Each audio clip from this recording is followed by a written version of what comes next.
Well, despite the fanfare of that homecoming, some are saying that great damage has already been done by the allegations now defended by President Kenyatta. And not just to Kenya, but to the wider community of countries in that region. One of those to sound the alarm is the founder and CEO of the Kenyan-based international investment group FEP. That's John Kitaka, and he joins me now. John, thank you very much indeed for coming in. And of course, beyond the humiliation of seeing a president, a serving president, arraigned before a court of law.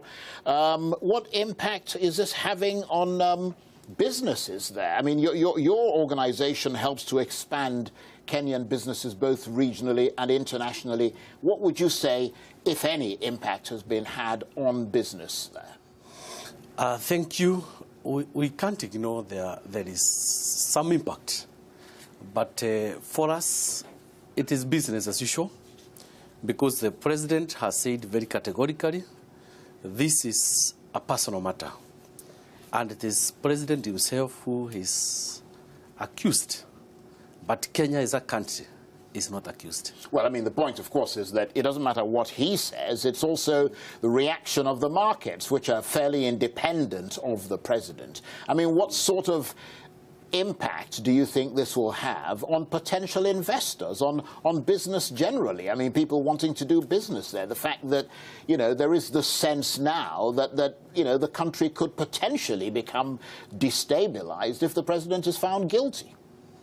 I will surprise you that in Kenya currently, we are experiencing the highest number of investors coming to Kenya. Yeah, but that's before the trial. Yeah, even now, all I can tell you is that there's a reality on the ground, that we are able to separate issues, and even the investors themselves, they are expressing even more confidence in Kenya than ever before. Right. Would it have been worse if he didn't appear in court? To me, his appearance was even a confidence builder. Was that statesman-like, the thing to do? Oh yeah, for me, he did the right thing. Where he is saying, I'm here. There's nothing to hide, nothing to fear, because he is confident that he is not guilty. Now, the chief prosecutor called for sanctions against Kenya during the preliminary hearing yesterday. What do you think would happen if those sanctions were to be imposed? Number one, you find that he was able to hand over the power as an expression that Kenya is an independent country, that with or without him... No, we're not talking about him, we're talking about sanctions being imposed on Kenya. Yeah. If, for example, there are people, because one of the big problems obviously coming from the ICC is that they've tried to get evidence, to get the Kenyan government to submit evidence, and the Kenyan government has been reluctant to do that. I mean, if sanctions were imposed on Kenya as a result of that, you know, evidence not being forthcoming, what sort of impact do you think that will have? Of course, you cannot ignore there will be deliberate, obvious impact on the business environment. But I would also say that people are coming to appreciate the dynamics involved in the business world, where we are saying, a point comes, you separate political issues, you separate personal issues, and appreciate that the Kenyan economy is one of the most stable economies in Africa. But in the 21st century, a lot has to do with image. Oh, yes. And the impression people have. It affects investor confidence. It affects the way people perceive Kenya. Kenya is a big country in that East African region. It's the leading country.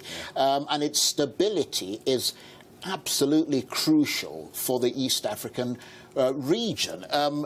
And of course, it's on its way to becoming an oil-producing country as well, which means that investors have to come in and all that sort of thing. I mean, do you think his being sort of not just going to court, but possibly being found guilty, what sort of effect do you think it'll have on the region?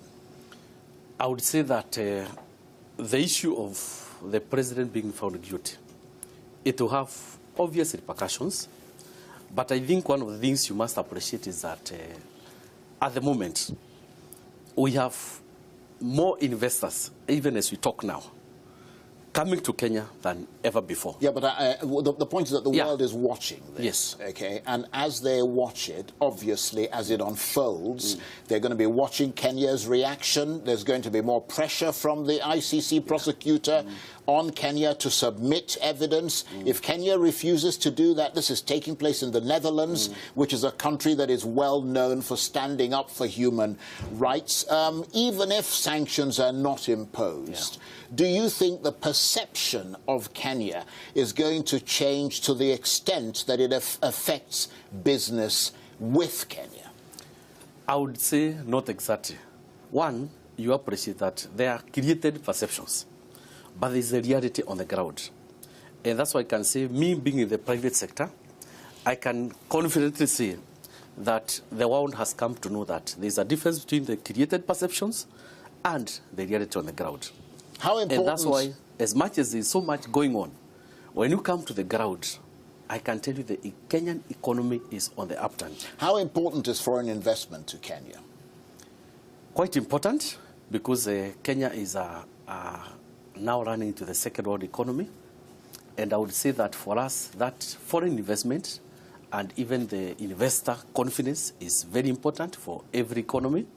And that's why even the government, under the new constitution, has been able to separate, where we are saying there's a separation of politics and the separation of the people running the economy. And that's why I would say for us, it is not the best thing to witness the father of the nation being embarrassed. But I also love the way he has confidently been able to say here, as a president of Kenya, Uhuru Kenyatta, this is a personal matter. But I want to separate the state from that kind of accusation. And I want to say we are happy as Kenyans to see what is happening, and we are really believing that all is going to be fine. Okay, John Kitaka, founder and CEO of the Kenya-based International Investment Group, FEP, thank you very much indeed for coming in. Thank you.